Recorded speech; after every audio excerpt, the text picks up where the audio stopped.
What's up, guys? So today we are having a special guest on today, Jinil. He just bought his first apartment complex and literally 30x'd his wealth and assets under management in about 8 or 9 months. So through apartments. So we're gonna bring him on. And before I introduce him, we got Larry here and Randy on the team. So all combined, if you were to tally up everybody's portfolio, there's around 500 million plus represented in assets. And so today we want to break down and have Janil share exactly how he was able to accomplish such a feat. And so thanks guys for being here. Thanks Janil for jumping on. Jinil! Thanks for having me, Jonathan. It's been amazing. 30x. All right, yeah. And look, guys, Janil, let me just say this before he shares. This is a guy who, against all odds, all right, it disrupted the typical narrative of, the slow, perilous journey in real estate investing, going single family. He disrupted all that and was able to make a change into apartment investing and literally transform not only his life, but his family's generations to come. And it was all because he took action and he was able to really think bigger. And so I'm really excited to have Janil on today because and the other thing is he had no major prior experience. I think he had one single family before taking down a 48 unit apartment complex and no major access to capital. So Janil, thanks for being on. Let's get into it, man. Let's talk about your deal that you just bought. And I know you got more that's now snowballing and you're looking to do more. So killer job. One thing I love about what you did with these deals is you took a very creative approach in many aspects, not just the financing portion, but also bringing capital partners on with a 1031 exchange coming into the deal and doing several different things like that just showed your resourcefulness. And so I'd love for us to break down this specific deal, but then each part and just kind of elaborate how can other people do a similar thing, and when they get into a deal, how can they structure it to be advantageous for them? So thanks for bringing it on. Why don't you break down the deal for us? Yeah, no, Jonathan, thanks for having me. It feels like an honor. Believe it or not, like you mentioned, I only had one single family house before I joined REI. And since then I've acquired this 48 unit and got a couple other deals in the pipeline. And so the 48 unit, it was actually quite intense for being my first one. I feel like I got to see a lot. I got to experience so much. It was unbelievable. We had, like you mentioned, we had somebody come in with a 1031 exchange. We had pref equity involved. We had, we did a syndication where originally it was just one class, and then to incentivize the current investors to invest more, we created multiple classes so that way they could earn more additional equity per 100,000. And so we pretty much did whatever it took to be able to get this across the finish line. And that's right. Awesome. Again, it's like, I think that's the beauty of real estate, right? Is there is no such thing as a right answer and there's no wrong answer. As long as it makes sense for everybody and everybody's happy, you can get a deal done. And so for our 48, that's what we had to do. We had to get somebody that it only made sense for them if they were allowed to do a 1031. So we said yes. We had the seller, we asked them to be a pref equity partner in order for us to get it across the finish line. We got them to agree. We had one investor that was investing 100,000, and then we brought on a second class where if anybody invested $250,000 or more, they would get 50% additional equity, and we got people to commit that way as well. So it was a great learning curve, and it was tremendous what you can do if you allow your mind to really open up and be creative. You can really get any deal done. Wow. Yeah. And let me just say this too. You have a very busy schedule.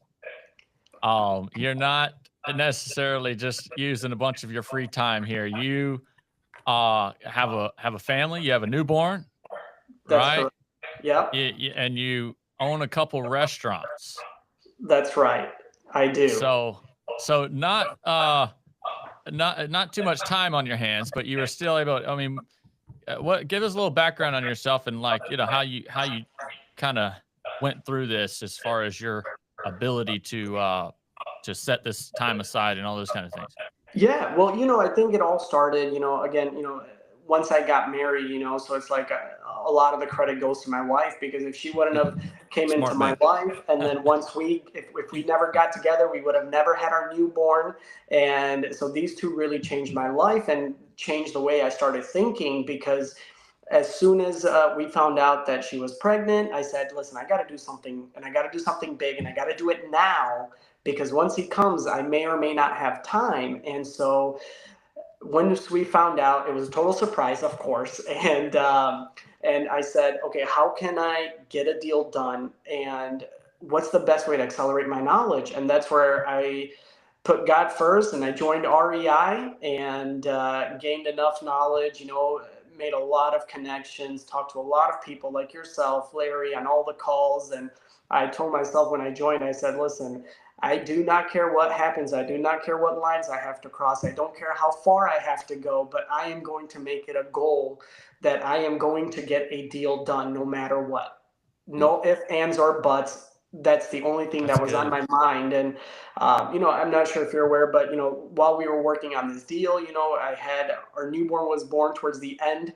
And then 4 days later, my dad had passed while we were still working on this deal. And so it was a lot. Mm, But I said, God sees the amount of effort and energy and time you put into it. And if he wow. feels you're doing your absolute best, I think he will help you find the end of the tunnel. And that's exactly what happened. Yeah, that's awesome, man. That's exciting. All right, man. Well, thank you for sharing that. So 48 units, $3.65 million deal. How did you come across this deal? How did you um, identify the deal? How was that process?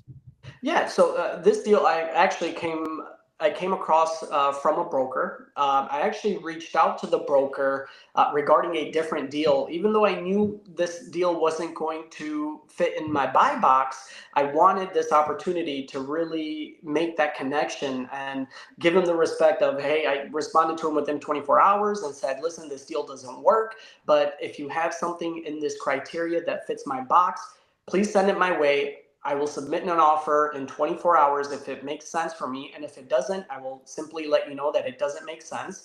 And so he appreciated that. It was like a couple of months had gone by.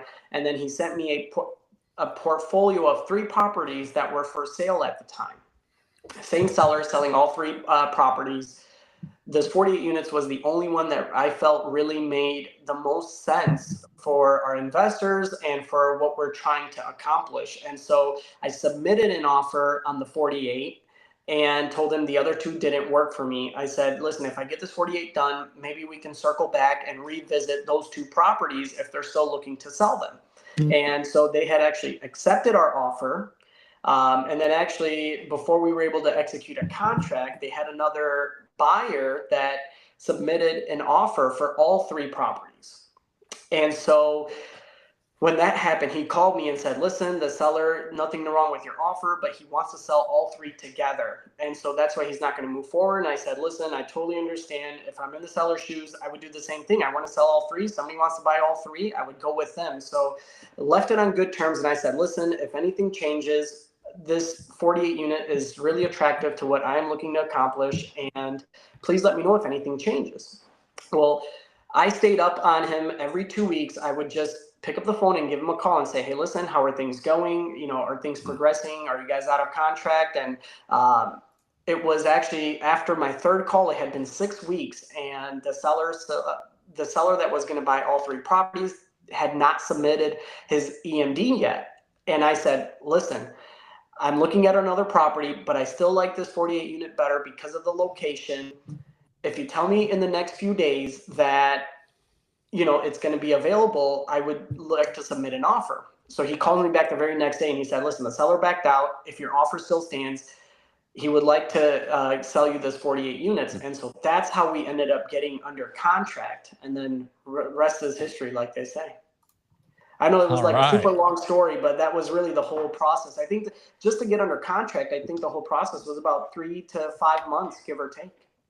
Well, let me interject here too, just to not swim past that goal that fast. You know what I mean? That Yeah. so oftentimes, and again, people that are listening, they'll get, if you're starting into this arena, you're already in the arena of looking at real estate, and something comes into your inbox, that doesn't work, delete.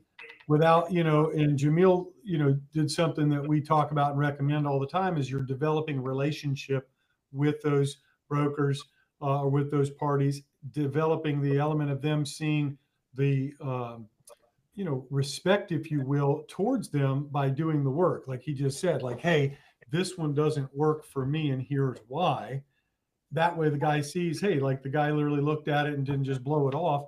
And then out of that bore the other opportunity that materialized, a couple months later. And so that right there, when, people are missing, hey, I'm not getting nothing, oh, I can't find nothing. It's like, but are you really doing the work? Right. So that was part of doing the work. And, there's a great, you got to persevere in doing good, for in due time you shall reap. Right. So that perseverance came into play, that, not only the first round, but then getting pulled back in the second round, having to do the same thing. And so again, kudos to you, Jamil, for, staying the course, because that's ultimately what it takes when we're working on stuff like this. Yeah, and one thing I do Yeah. want to add real quick, I know, is like Randy mentioned, it's one of the biggest hurdle to get across as a newcomer is the proof of funds. I feel like that is one of the biggest challenges. People is, how do you get across proof of funds? I had built this relationship with these guys for almost 3 to 5 months, where the question of proof of funds was never there. It was just, when are we going to be under contract? And so, like you mentioned, I think is that relationship is really important, is to avoid questions like, okay, proof of funds, because it's not easy to provide proof of funds. Right. But every problem is solvable, right? Especially if you have that network and those relationships. And Jamil, what I heard was just your determination and your persistence to get a deal done, and you kept following up and you kept staying after it. That's and good. You were determined to get a deal, and you did. And it's really inspiring, your entrepreneurial story, and now you're a successful real estate investor. I look forward to seeing you pass us all in your portfolio size. Yeah, that's right. I don't know. I think I'd have a long way to go. Hopefully one day, but I don't. It'll be very challenging. Well, one asset at a time, right? That's right. And you got one that you can share about, this one that you're about to lock into contract here soon. But I mean, let's break that down, because there were some key factors and part of that deal that I just thought was incredible, right? And one, that you got the seller to finance $500,000. Right. And so, that is a major deal for a lot of people that are trying to navigate the market right now.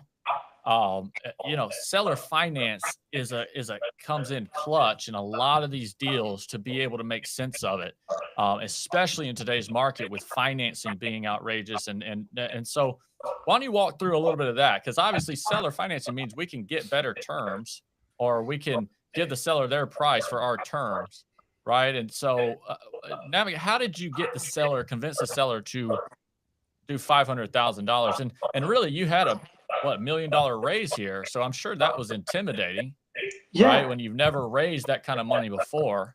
And I would bet his first answer was no, if I had to. Well, it was. I think a lot of it comes down to, and I'm a big believer in this, it's not what you say, it's all about how you say it. And so, Amen. So when I approached the seller for the seller carry, it wasn't so much like, hey, this is the only way we're going to get the deal done. We hopped on this call and I said, hey, listen, the rates when we were originally looking at this deal was, it was 5.8%. I'm like, as you know, the interest rate is about 7.25%, 7.5% right now. And I said, we do not want to lower your purchase price, but instead, I said, if the seller is willing to provide us some assistance for a couple of years, just so we can stabilize, we want to keep the purchase price the same. Otherwise, we would have to lower the purchase price, which is not what we want to do. We want to keep the seller happy by giving him what he wants in terms of purchase price. We're just asking for a little bit of assistance to be able to get across the finish line and make sure all the other investors are happy as well. Because, at the time, the total raise was about 1.7 million. And at an interest rate of about, 7.25, it really kills your, at 7.5 opposed to the 5.8 when we were originally underwriting. That's a pretty big difference, almost 2%. And it really kills the cash flow. And I made sure the seller understood where we're coming from and why we're asking for this help. I said, listen, this 2% gap is really killing our cash flow. There's just not enough for us to be able to get this across the finish line. I said, our EMD hasn't gone hard yet, but I want to make sure we sort this out before EMD goes hard. I said, if we can't get any assistance and if the rate doesn't just magically drop close to 6% again, we're going to have to pull out. And so I said, we need to know. I'm like, we have another 2 weeks. I'm like, talk to the seller. I said, talk to the seller. You have about a week. Please let us know at least 72 hours before the money's going to go hard. He comes back, he calls me back 2 days later, and he said, listen, the seller's willing to help. And that's how we actually convinced the seller to give us the carry. Because we didn't want to come off as desperate. That's some good sales training. You didn't come with a problem. You told him how he was going to be better for him, right? So yeah, exactly. That's amazing. So, yeah, that's awesome. Granted, before we were under contract, we agreed to a price of 3.65, but then after I toured the property, the broker calls me back and says, hey, listen, the seller countered at 3.68. I had a call with the attorney later that late afternoon, and I called a broker and I said, listen, we had an agreement to 3.65. Where is this counter offer at 3.68? Long story short, I told him 3.68 was not going to work. I said, we will have to step away if 3.65 does not work. I don't think for me, it wasn't the whole $30,000 difference. I think it was a matter of principle. You don't agree, let me go see the property. Now I like it. And you come back and say, hey, the price has gone up. And so we were willing to walk away over 30,000. And so I think a lot of that, I think left a good taste in the seller and the broker's mouth with the way we were operating, during the whole process. Yeah, that's good. How did you know it was a good deal? How did you look at the deal, and what's the game plan for it? Yeah, so, well, I knew because, one, I've been in Michigan for the last 25 odd years or so. Lansing, where we bought, it's about an hour and 15 minutes from where I currently live. It is right next to Michigan State University, so I knew that area very well. I'd gone there to hang out with friends and at the university, and so I knew exactly where this was. And this property, it falls under Lansing, but it's right on the border of the campus, and it was directly behind a University of Michigan Health and Sparrow Hospital. And so I knew that location was really prime. And when they sent me the rent roll, it had been 100% occupied for the last several years, which made me think that, okay, the rents have to be below market. There's no way you're 100% all the time if you're getting top dollar. So I got his rent roll, I checked the neighborhood, and I realized instantly, okay, these rents are about $250 to $300 below market rents. And for me, it was more the location. That's where I knew it was going to be a great deal. And the fact that the rents were at least $250 to $300 below market, just with the neighborhood. That's good. That's awesome, man. So look, you got a lender to loan you 70% loan to cost, somewhere around there, right? 7.75% interest rate, 30-year AM? Yep, it was a 6.71% 5-year term, 30-year AM. Yep. Got you. Okay. How did you get that loan? First apartment deal, never done a deal before. Obviously, the requirements are probably not met from a lender, right? You got to have the net worth equal to the loan amount, 10% liquid of the loan amount, and you need experience, which is the hardest part, right? Yes. I mean, this was, I think there was a hurdle that I had to accomplish along each way. And it was always like, okay, now what's going to be the next problem that we have to figure out? My mindset always is, there's always a problem. You just have to find a solution. There's always a solution. Nothing is impossible. I mean, of course, putting toothpaste back in a bottle, that might be a little impossible, but I promise you, spend enough time, you'll get that toothpaste back in there. So, it was, as soon as I knew what the next problem was, I said, okay, now how do I find somebody? And again, the coaches at REI were great, said, hey, these are some areas you can look at. So I went to Facebook. I was probably a part of 50 to 75 real estate related Facebook groups where I created a template where I could just copy it, and then paste it on all 50 or 75 that I was a part of. And I would do this 3 to 4 times a week, every other day. So this way I was right back up top. And I did the same thing. I went on LinkedIn, I found out LinkedIn was another one. This one requires a little bit more work, but I think it's a little bit more, I think you're going to get somebody more legitimate a lot quicker when it does happen. And so I would just type in multifamily real estate, and I would see everybody, and I would just start messaging everybody. Hey, I got a deal under contract. We're looking for a loan sponsor. If this is an area you're looking for, I'd love to connect. And long story short, I mean, I think after like three, maybe 4 weeks and posting on all the Facebook and LinkedIn, I would probably say over 1,000 times just in the matter of a month.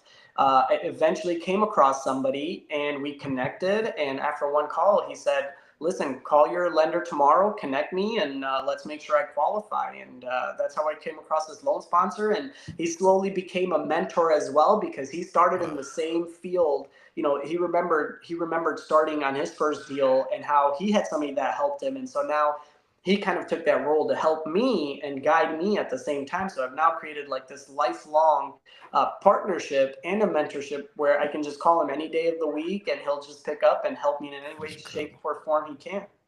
That is amazing. I hope everybody's still paying attention and caught that. That's like a multiple 7-figure nugget you just gave there with That's how huge. you did that. Right. Now we're thinking, what we should have been on the deal, Dang, Yeah. we should have been that guy. But no, But what else cool. could you find? You did that in a matter of what, 30 days? 30 days, but it was just that consistent. What could you do in a year? Oh, you could do a lot. You could probably buy $1 billion skyscraper in a year. You just got to figure out how. Yeah. Again, you hear that posted 1,000 times in 3 weeks. And again, you think about times where, people are like, well, I called 3 people and it didn't work. It's like, well, 3 is probably not enough. 30 may not be enough. The answer is it's enough until it works. You know what I mean? And so that's great. And that's definitely good. Inspiring, Jamil, to hear that, not only for the audience, but for us as well. It's always good to be reminded about the tenacity of perseverance to get the outcome. That's ultimately what in every circumstance and situation, what you echoed is true. There's always different challenges, but with those challenges is opportunity, and it's opportunity to figure it out and move forward. So, well done and well played. It kind of reminds me of Edison. He learned 9,999 ways that the light bulb didn't work. And on the 10,000th, boom, it worked. And, too often times, like, look, and I mean, I think if we're being honest, all of us could admit, like, hey, sometimes I stop short, right? And it's like, no, you got to go all the way. And how often do you got to do it? You got to do it all the time. And it's like, that's the ticket, right? That's the ticket. Yeah. That's good, man. Yeah. So what's the plan going forward? What are you excited about? And how have things changed for you since you did that deal? Like, what's going on now? Well, I got another story for you. I know I'm like taking up so much time, but this one actually I feel like is very worth to hear. So after we closed our 48 units, I got a call from a friend who was a broker that I connected with during early COVID when I was originally trying to buy apartments with a group of friends. That didn't work out, so I stopped talking to him. So mind you, this broker I met through one of my best friends, so we really didn't know each other that well. Well, after I closed the 48 units, he calls me out of the blue. I was surprised he still had my phone number. He calls me out of the blue it was like a Monday afternoon, I remember, because I've been meaning to call him, but because our newborn was just, he was keeping me busy, I didn't get a chance to call him just to tell him. But he calls me and he picks up the phone and just says like, hey, Jinil, congratulations. And I'm thinking to myself, I'm like, I'm surprised you remember me, because we never were on like a formal, like a friend basis like that. And I said, Colin, hey man, thanks for calling. I'm like, congratulations for what? And he said, well, he's like, I found out you closed on that 48 unit deal. And my first question to him was, how did you find out? And he said, he heard from his connections that the person that closed on a 48 unit complex was the same guy that owned the 2 Hungry Howie's Pizza. So Hungry Howie's is well known in Michigan. And he said he found out that the person that owned the 2 Hungry Howie's locations in Ann Arbor bought that 48 units. I had told him this about 6-7 years ago that I owned Hungry House in Ann Arbor, and he said as soon as somebody told him that, he instantly knew it was me, and he picked up the phone and called me. And he said, I knew it was you. And so as soon as I called him, he's like, well, are you still in the market for another deal? And I said, listen, we're always in the market. I'm like, as long as it makes sense for the seller, it has to make sense for us, but it also has to make sense for the seller. He says, he's like, I have a completely off market 36 unit deal. Nobody knows he wants to sell other than the broker, the seller, the property management company, and maybe me now. And it was in the same exact neighborhood of our 48 unit deal. And so that's why he brought it up to me. And I said, absolutely. And I asked him, well, I'm like, what is the seller looking for? He tells me that the seller would entertain anything at $50,000 per door. Mind you, we bought the 48 unit for $76,000 a door. And I said, Colin, I'm sending you an LOI right now. I sent him an LOI literally 10 minutes after. He sends it to the seller. Seller counters back at 2.2. And then I said, okay, 2.2, even though it's still an amazing deal, I said, okay, what more can I save? Go back to brainstorming. And I put myself in the seller's shoes. I said, okay, what would make me happy? Well, me as the seller, if I'm getting anything north of $2 million, I'm happy. And so we offered $2,050,000. And he accepted, and right now we're under contract. Just had our inspection done last week. We're raising about $800,000. We already have $650 committed, and we're not even halfway through our due diligence period yet. There you go. That's beautiful, Boom. man. Great job. Look at that. That's what happens, guys, and that's what I love to see is you get that first deal. It's the uphill climb. But then it starts snowballing. You have better deals that are being sent to you. You have more capital being sent to you. That's just beautiful, man. And what's key is you are stewarding the relationships you made on the previous deal, and you're going to have lifelong investors. I mean, you're going to have lifelong people committed to your portfolio, your growth, and they're going to be recommending people. So taking care of each person is what's so key.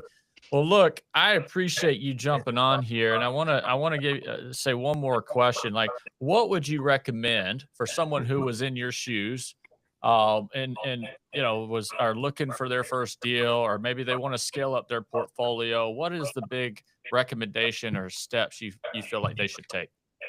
Listen, it worked for me. I don't see why it shouldn't work for them. Got to join REI. You have to join this mentorship program because now, again, I feel like I'm a prime example. I didn't close my apartment complex until I joined REI, and I felt I just put God first. I joined the mentorship program. I said, listen, if it doesn't work out, great, but I can't say I didn't try.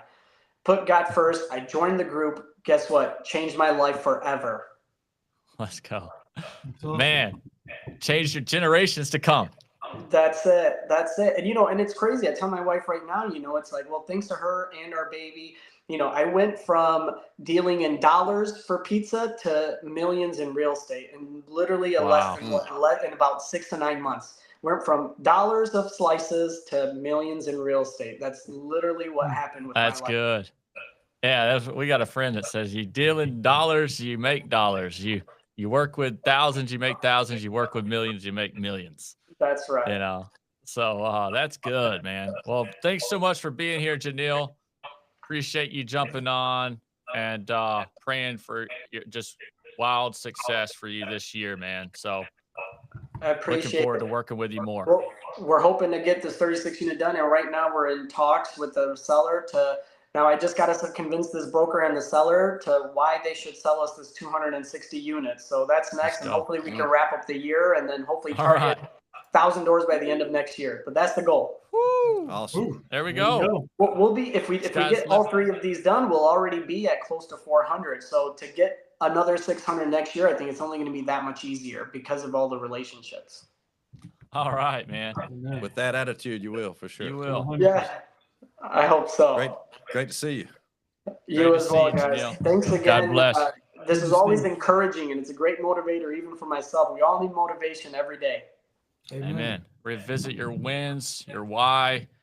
Well, look, guys, thanks for joining. Thanks for jumping on. If you are looking for a community of high achievers, people that are going after it and are serious about increasing their portfolio size, serious about making generational impact, generational income, we'd love to see if REI Accelerator is a good fit for you. So we'll drop a link in the description, and you can book a call with our team and see if it might be a good fit for you to join in. on this community. But God bless. Have a wonderful time, a wonderful day, and we'll see you on the next call. All right, guys.